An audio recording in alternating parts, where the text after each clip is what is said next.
নমস্কার বন্ধুরা, তোমাদের সঙ্গে আরও একটি নতুন রেসিপি নিয়ে চলে এসেছি। তো আজকে আমি ছিলাম রাখি পূর্ণিমাতে আমার বাপের বাড়িতে।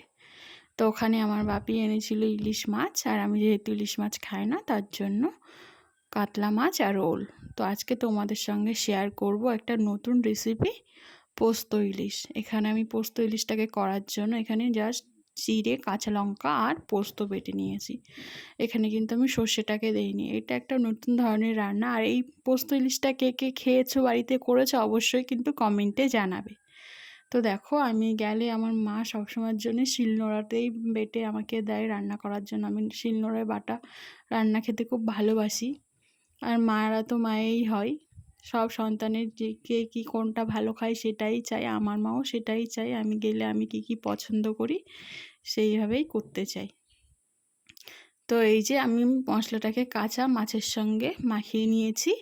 মাখিয়ে এখানে একটু সরিষার তেল দিয়েছি, লবণ, হলুদ সবই দিয়েছি। আমার মায়ে বেটে দিয়েছিল মশলাটা। তারপরে এখানে আস্ত গোটা কাঁচা লঙ্কা দিয়ে দিয়েছি। এবার আমি কড়াইতে তেল গরম করতে দেব। তেলটা আমার গরম হয়ে গেলে এখানে দেব কালো জিরে ফোড়ন। কালো জিরেটা আমি ফোড়নে দিয়ে দিয়েছি।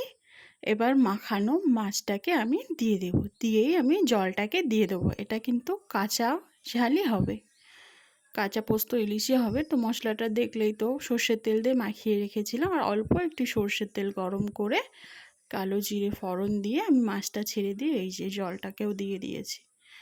এবার এইভাবে কাঁচা মাছটায় জলটা ফুটে উঠলে আমার মাছটা হয়ে যাবে। আর তোমরা তো জানোই ইলিশ মাছ কিন্তু বেশি কুক করা লাগে না, এটি খুব নরম মাছ। আর কাঁচা মাছের ঝালই অনেক টেস্ট হয়।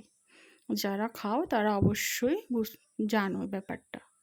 তো দেখো, ঝোলটা কিন্তু আমার কমেও এসেছে।